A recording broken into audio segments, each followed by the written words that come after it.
Snow had been falling since morning over Sudbury, Ontario. The quiet kind that muffles everything. Traffic, neighbors, the sound of the world moving on without you. Inside a small kitchen on Larch Street, Vera Calloway stood at the counter reading a termination letter for the third time, as if the words might rearrange themselves into something bearable. They didn't. It meant 14 years. 14 years of early mornings and missed school concerts and bringing her laptop to the hospital waiting room so she could finish reports while her son sat beside her in a paper gown.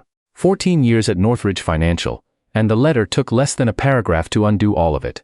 Effective immediately. Restructuring. We thank you for your service. Her son Oscar had been sick since September. Not dramatically sick, not the kind that warranted the terrifying conversations she'd quietly rehearsed in the shower, but persistently, stubbornly sick. A respiratory condition the doctors kept adjusting medication for. Every new prescription requiring a new copay. Every specialist appointment requiring Vera to rearrange her schedule and absorb the quiet judgment of managers who had stopped saying anything directly and started saying everything through performance reviews. She was 38 years old. She was a single mother. She had $1,100 in her checking account and a benefits package that would expire at the end of the month. Oscar came padding into the kitchen in his socks, 7 years old and still half asleep, his dark hair pressed flat on one side. He looked at her face and then at the letter in her hand. Mom, is it bad news? Vera folded the paper quickly. No, baby, just work stuff. He accepted that the way children accept things when they've already learned that some questions don't get full answers.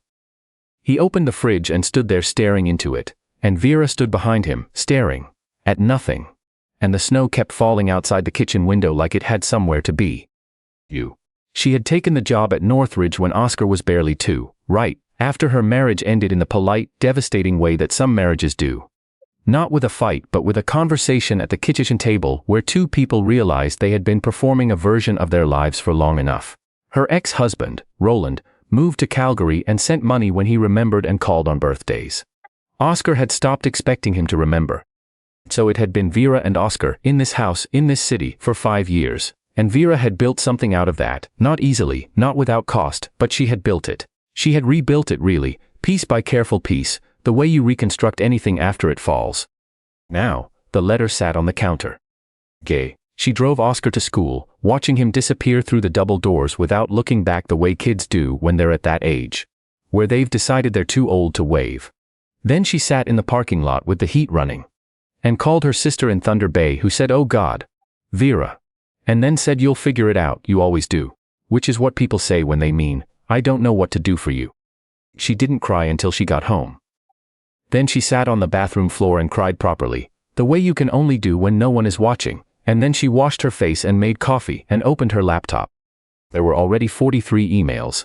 Mostly colleagues from Northridge who had heard, who were sorry, who wanted her to know she was valued. The same people who had been copied on the performance reviews. She closed the inbox and opened a job board instead. The listings were bleak in the particular way that mid-January listings are bleak. Companies hiring for roles that paid 2/3 of what she had been making. Positions that required her to be available weekends. One listing cheerfully noted that the role was a fantastic opportunity for a self-starter who thrives in a fast-paced environment, which meant that the last 3 people in the job had left. She applied to 9 positions by noon. She heard back from none of them. What followed were the weeks that people who have never experienced unemployment don't fully understand. The combination of frenetic activity and bottomless waiting. The sense that you are doing everything correctly and that nothing is moving. Vera applied. Followed up. She updated her resume and had a friend review it and updated it again. She woke at 5 in the morning because her brain would not stay quiet and spent 2 hours scrolling job boards while Oscar slept. She sold the good coffee maker. She canceled the streaming subscriptions, then reconsidered and kept one because Oscar watched it when his chest was bad and he couldn't sleep. She ate oatmeal for breakfast every morning and told herself she preferred it. At night she sat in Oscar's room after he fell asleep and watched him breathe, the specific watchfulness of a parent whose child's breathing has ever been the thing to worry about. His medication was holding. His last appointment had gone well, but the prescription cost $240 a month, and benefits ran out in 11 days. She didn't tell him any of this. What she told him was that she had some time off work, which was true, and that they were going to be more careful with money for a while, which he took to mean, no more Friday pizzas, which he accepted with a seriousness that broke her heart, because he was 7 and 7-year-olds should not have to be serious about money. One night, he asked her, from across the kitchen table where he was doing homework, and she was pretending to do something productive. "Mom, are you going to have to work all the time again when you get a new job?" "Yo." She looked up at him. "I hope not," she said. "Because I like it when you're home for dinner," he said, without looking up from his worksheet. "Even if things are hard." Chew. She went to the bathroom and stood over the sink for a moment before she could trust her face again. The temperature dropped to -22 the last week of January. The furnace made a sound it hadn't made before, a low shudder like it was considering options. The heating bill arrived. She looked at the number, set it on the counter next to the prescription receipt and the property tax notice, and then took Oscar to the library because it was warm there. And he loved it and it was free. They walked home in the dark, her hand around his, both of them bundled against the cold. And she pointed out Orion, above the tree line the way her father had shown her. And Oscar said, "Which one is it again?" And she guided his mitten toward the belt. And for a few minutes standing on the sidewalk outside the library, the weight of everything lifted just slightly. Then they went home, and the furnace shuddered again, and she lay awake until 2. On a Tuesday morning in early February, Vera drove Oscar to school and then sat in the parking lot of a Canadian Tire, not because she needed anything from Canadian Tire, but because she had gotten turned around and ended up there and didn't have anywhere urgent to be. She had a second interview for a position at a financial services company downtown the following week. They were offering $62,000 a year with standard benefits. It was not what she had been making. The hours were described as demanding, which she understood to mean they would require the same kind of availability that had consumed the last 14 years. She was thinking about this, and about Oscar's breathing, and about the furnace, when her phone rang. The number was a Toronto area code she didn't recognize. She almost didn't answer. She answered. "Is this Vera Calloway?" The voice was a woman's, measured and precise. "It is. My name is Catherine Marsh. I'm the CEO of Sable Group. I believe you applied for our operations lead position 6 weeks ago." Vera sat very still. She had applied to so many positions that she had to think for a moment. Sable Group, right. A mid-sized consulting firm with offices in Toronto and Ottawa. She had sent in her application on a Sunday night in December and had not heard back and had mostly forgotten. "I did, yes," she said carefully. "I apologize for the delayed response," Catherine said. "We had a change in our hiring structure that slowed things down considerably. I'm calling you directly because I've reviewed your file personally, and I'd like to meet." Vera frowned slightly. CEOs did not typically call candidates to schedule interviews. "I'd be glad to come in," she said. "Could I ask, is this for the operations lead position specifically?" Dear, there was a brief pause. "Hardly," Catherine said. "There are some things I'd prefer to discuss in person, if that's agreeable." It was not the kind of answer that made you feel certain, but it wasn't the kind you said no to either. They agreed on Thursday morning. Vera hung up and sat with the phone in her lap and the Canadian Tire sign blinking in front of her. She told no one, in case it came to nothing. She drove to Toronto on Wednesday evening, staying with her university friend Bex in Leslieville, who fed her pasta and asked sensible questions and told her to sleep, which she did not quite manage. Thursday morning she took the streetcar to the Sable Group offices on King Street West, a quiet building with good light, and a receptionist who offered her coffee and actually brought it. Catherine Marsh was not what Vera had expected, though she couldn't have articulated exactly what she had expected. She was perhaps 50, with close-cropped gray hair, and the kind of stillness that sometimes comes to people who have been through something, and come out different on the other side. She shook Vera's hand and showed her to a chair, and then, instead of opening with the standard professional interview rhythm, said, "Tell me about your son." Vera went quiet for a moment. "I don't usually discuss my personal life in interviews." "I know," Catherine said. "I'm asking anyway. I read something in your file that made me curious." Vera had included a brief, careful line in her cover letter about managing a demanding career while caring for a child with a chronic health condition. She had debated removing it. She had left it in. She was tired of pretending the thing didn't exist. "Oscar is 7, she said. "He has a respiratory condition that requires ongoing management. He's doing well right now. My ability to do the job isn't affected by." "I'm not questioning your ability," Catherine said. "Please go on." "In something. About the directness of it made Vera slow down rather than speed up. She talked about Oscar more honestly than she had planned to, about the hospital appointments and the medication, about the years of managing early starts and late conference calls, and the specific guilt of telling your child you can't come to the school play because of a client deliverable. Catherine listened without interrupting. When Vera finished, there was a silence that didn't feel uncomfortable. My daughter's name is Sophie, Catherine said at last. She's 9 now. When she was 4, she was diagnosed with type 1 diabetes. She paused, adjusting something on the desk that didn't need adjusting. I was running a smaller firm then. I had a board that expected me to behave as though I had no life outside the office. For 2 years after her diagnosis, I did behave that way. I was there physically for about half the appointments and mentally present for fewer than that. Vera said nothing. Sophie said something to me once, Catherine continued. She was 6, we were at her endocrinologist's office and I was on my phone during the consultation, and afterward in the elevator she took my hand and said, "Mom, do you know what the doctor said?" And I realized I had no idea. I had been in the room and I hadn't heard a word. Building sounds came in through the window. Streetcar on King. Someone's coffee machine down the hall. I made changes after that, Catherine said.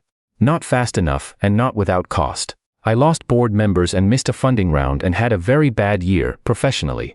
But I stayed present for Sophie and she's thriving now, and I would do it the same way again. She looked at Vera steadily. I've been trying to build a company that doesn't require the people who work here to pretend they aren't also parents. Vera was quiet for a moment. What is it you're offering? Catherine opened a folder and slid a document across the desk. It was a job description. Not the operations lead posting Vera had applied for, but something different.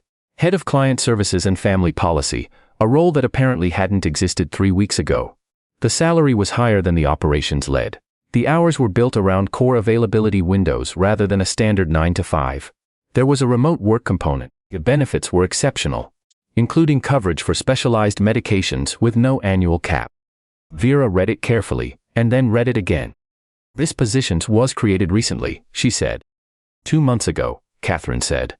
I'd been thinking about it for longer. Your application was one of the things that moved it forward. Vera looked up. I sent a standard cover letter. You were honest in it, Catherine said simply. That's not as common as you'd think. It was not the kind of meeting Vera had prepared for. She had prepared for competency questions and salary negotiations, and the delicate professional performance of someone who has everything under control. She had not prepared for a woman across a desk, who seemed to already know most of what she was trying to hide, and who was not asking her to hide it. I need to think about this, Vera said. Ja, of course.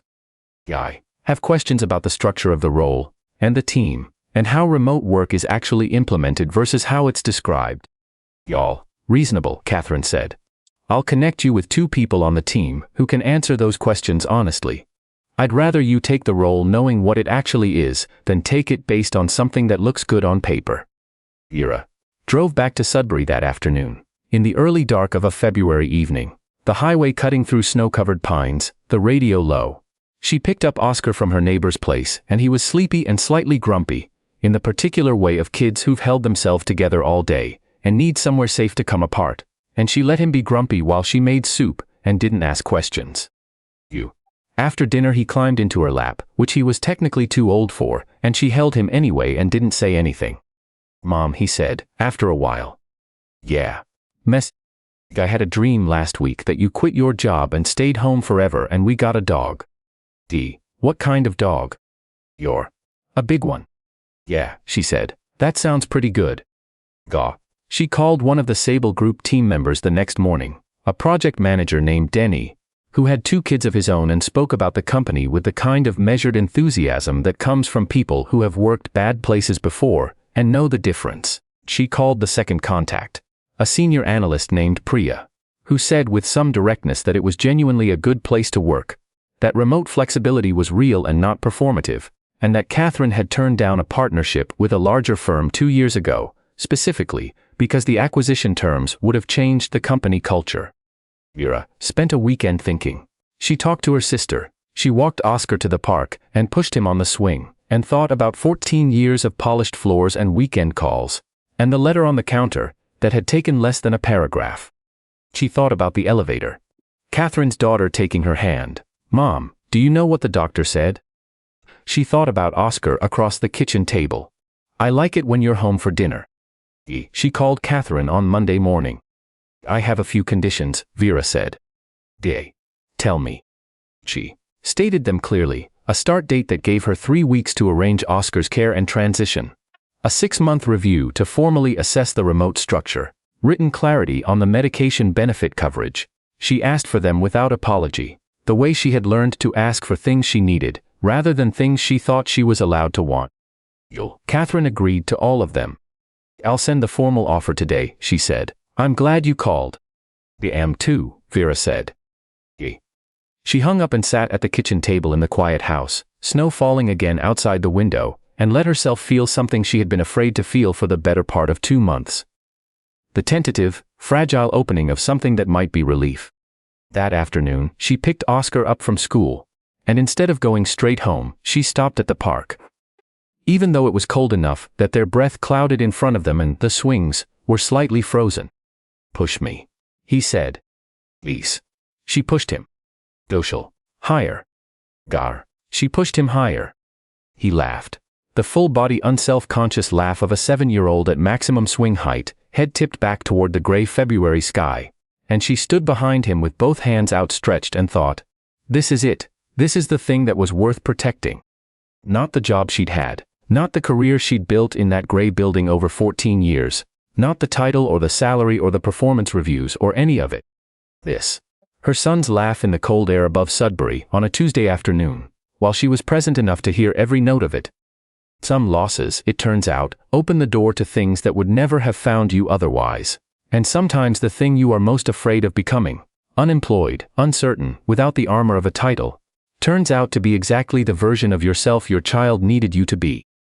If this story stayed with you, subscribe to True Kindness for more stories about the quiet courage it takes to choose what matters most.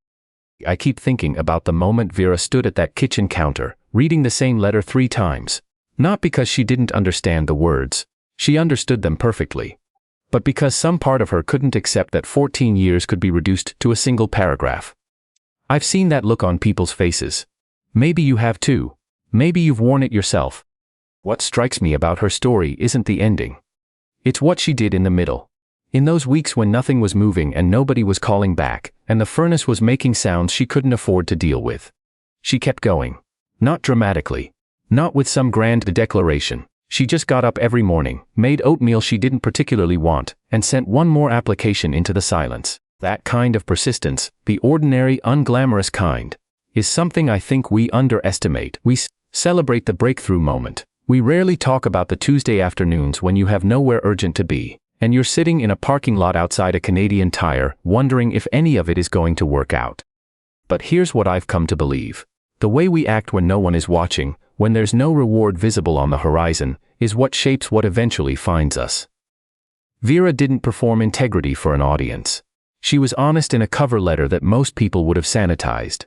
She stated her conditions clearly when the offer came, without apology. She asked for what she actually needed rather than what she thought she was permitted to want. That kind of honesty, with yourself, with the world, has a way of drawing the right things toward you, eventually. Not magically, not instantly, but eventually. And Catherine, I think about her too. About a woman who had built something formidable, and nearly lost the thing that mattered most to her in the process, and who had the clarity, and the courage honestly, to change course before it was too late. The elevator moment with Sophie. Mom, do you know what the doctor said? That's the kind of question that reorganizes a person, if they let it. Catherine let it. And then she did something harder than just feeling bad about it. She used what she'd learned to build something better. She created a role that hadn't existed. She called a candidate herself, she said. Plainly. I'd rather you take the job knowing what it actually is. That's not a small thing. That's what it looks like when someone has genuinely thought something through. Oscar asked his mom if she'd have to work all the time again. He said it without drama, from across a kitchen table, while doing homework. 7 years old, already practicing a kind of acceptance that no kid should have to practice. And Vera heard him. She didn't explain it away or promise something she couldn't guarantee. She just said I hope not, and meant it, and then went to find a job that might actually make it true. I think that's the thread running through all of it. Listening, really listening, to your child. To the parts of yourself you've been too busy to hear. To the person across the desk who's being more honest with you than you expected. Swing in the park near the end of the story. Oscar laughing with his head tipped back at the gray February sky. That's what was always worth protecting. Not the title. Not the 14 years. Not the armor that a career can become when you're afraid of what you are without it. Giving. Some things you have to lose before you can see what they were covering up.